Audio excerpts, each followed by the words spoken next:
কাছাকাছি হ্যাঁ চোখ সাবধান। আমি অনুসন্ধানের পাঠ 19-20 পৃষ্ঠা একটা প্রশ্ন লিখেছি, কঠিন তরল গ্যাসীয় পদার্থ কাকে বলে। প্রথম প্রশ্ন, এরপর উদাহরণ, বৈশিষ্ট্য, ব্যবহার। আমি প্রথমে কঠিন পদার্থ কাকে বলে এটা বলতেছি। যে পদার্থকে নির্দিষ্ট আকার দেওয়া যায়, যেমন কঠিন পদার্থ, নির্দিষ্ট আকার আছে, নির্দিষ্ট আয়তন আছে, ওজন আছে, জায়গা দখল করে, দেখে দিলে কোথাও জায়গা দখল করে, এটার উপর বল প্রয়োগ করলে বাধা প্রদান করে। এটা হচ্ছে কঠিন পদার্থের বৈশিষ্ট্য। আকার আছে, আয়তন আছে, ওজন আছে, জায়গা দখল করে, বল প্রয়োগে বাধা সৃষ্টি করে। এটা হচ্ছে কঠিন পদার্থের বৈশিষ্ট্য। নির্দিষ্ট আকার আছে, নির্দিষ্ট আয়তন আছে, নির্দিষ্ট ওজন আছে, জায়গা দখল করে, বল প্রয়োগে বাধা সৃষ্টি করে। এই রকম কঠিন পদার্থ। উদাহরণ, উদাহরণ কি হবে? তোমার চোখে এখানে তুমি যা যা দেখো, টেবিল, তোমার বই, তোমার কলম, তোমার জামা কাপড়, ঠিক আছে, ওই যে ডেস্ক, চক, ব্ল্যাকবোর্ড, হোয়াইটবোর্ড, তারপরে যে ফ্যান, ছাদ, সব কঠিন পদার্থ, সবগুলো কঠিন পদার্থ। এরপর হচ্ছে তরল পদার্থ, যে পদার্থের নির্দিষ্ট আকার নেই। কারণ এক গ্লাস পানিকে যদি আমি গ্লাসে রাখি, গ্লাসের আকার ধারণ করবে। ওই গ্লাস পানিকে যদি আমি আবার একটা প্লেটের মধ্যে রাখি, প্লেটের আকার ধারণ করবে। ওই পানিকে যদি একটা পাইল্লা, তোমরা পাইল্লা বলো বা পাতিল বলো, পাতিলের মধ্যে রাখি, পাতিলের আকার ধারণ করবে।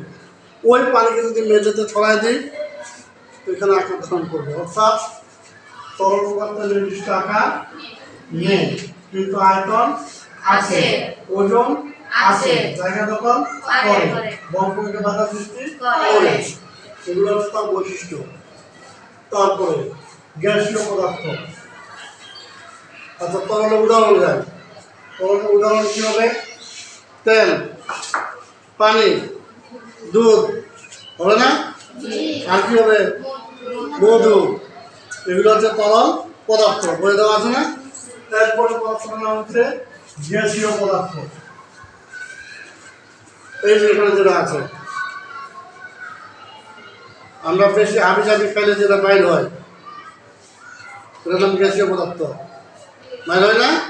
নাককে বন্ধ করে ধরি ধরি তো, এটা গ্যাসীয় পদার্থ। তারপরে যে সিলিন্ডারের মধ্যে যে ভরা থাকে প্রাকৃতিক গ্যাস আছে না, এটা গ্যাসীয় পদার্থ। এই পদার্থ কি নেই? নির্দিষ্ট আকার নেই, আয়তন নেই, কিন্তু ওজন আছে, জায়গা দখল করে, বল প্রয়োগে বাধা সৃষ্টি করে। তাহলে এটা হলো গ্যাসীয় পদার্থ। এবার উদাহরণ, উদাহরণ দিচ্ছে না কি কি? প্রাকৃতিক গ্যাস, এই যে বাতাস, oxygen, hydrogen gas, ammonia gas, বিভিন্ন গ্যাস। এরপরে ব্যবহারে আসি। ব্যবহার, কঠিন পদার্থ কী কাজে ব্যবহার করি? চেয়ার টেবিল তৈরি করতে, ডেস্ক তৈরি করতে, জানালা তৈরি করতে। আমার চোখে কত কিছু আছে না? এগুলো তৈরি করতে ব্যবহার করি না কঠিন পদার্থ? এই যে ঘড়ি তৈরি করতে, এই যে জামা কাপড় তৈরি করতে, আছে না? তারপরে তরল পদার্থ কী কাজে ব্যবহার করি?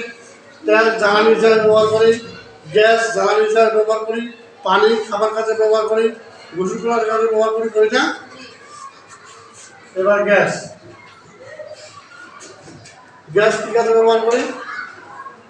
জ্বালানির কাজে ব্যবহার করি, নিঃশ্বাস গ্রহণ করি, করি না? তাহলে এই হচ্ছে তার ব্যবহার। তাহলে আমাদের কঠিন পদার্থের কি সবগুলো আছে, এটাও আছে, এটাও আছে, এটাও আছে, এটাও আছে, এটাও আছে। তরল পদার্থের কোনটা নাই? আকার নাই। আর এগুলো সবগুলা আছে। গ্যাসীয় পদার্থের কি নাই? এই দুটা নাই, এগুলো আছে। উদাহরণ কি হবে? উদাহরণ তো বললাম, বৈশিষ্ট্য হচ্ছে এগুলাই, খালি নির্দিষ্ট আকার আছে, নির্দিষ্ট আয়তন আছে, ওজন আছে, জায়গা দখল করে, বর্গের বাধা সৃষ্টি করে, তাহলে কঠিন। এরপরে হচ্ছে কি কি কাজে ব্যবহার করা হয়, পুরো সুন্দর করে 19 এবং 20 পৃষ্ঠায় লেখা আছে। প্রশ্নটা হতে পারে কঠিন তরল গ্যাসীয় পদার্থ কাকে বলে, আবার সেমনি হতে পারে কঠিন পদার্থ কাকে বলে, তরল পদার্থ কাকে বলে, গ্যাসীয় পদার্থ কাকে বলে। আবার হতে পারে কি কঠিন পদার্থের ব্যবহার লিখো, তরল পদার্থের ব্যবহার লিখো, গ্যাসীয় পদার্থের ব্যবহার লেখো। আবার হতে পারে কি কঠিন পদার্থের বৈশিষ্ট্য লেখো, তরল পদার্থের বৈশিষ্ট্য লেখো, গ্যাসীয় পদার্থের বৈশিষ্ট্য লেখো। আবার কি হতে পারে কঠিন পদার্থের উদাহরণ দাও, তরল পদার্থের উদাহরণ দাও, গ্যাসীয় পদার্থের উদাহরণ দাও। 9-10টা প্রশ্ন হতে পারে। এগুলো পরে আমরা করবো, কালকে আসবো, আবার লিখতে দেবো। ধন্যবাদ সবাইকে।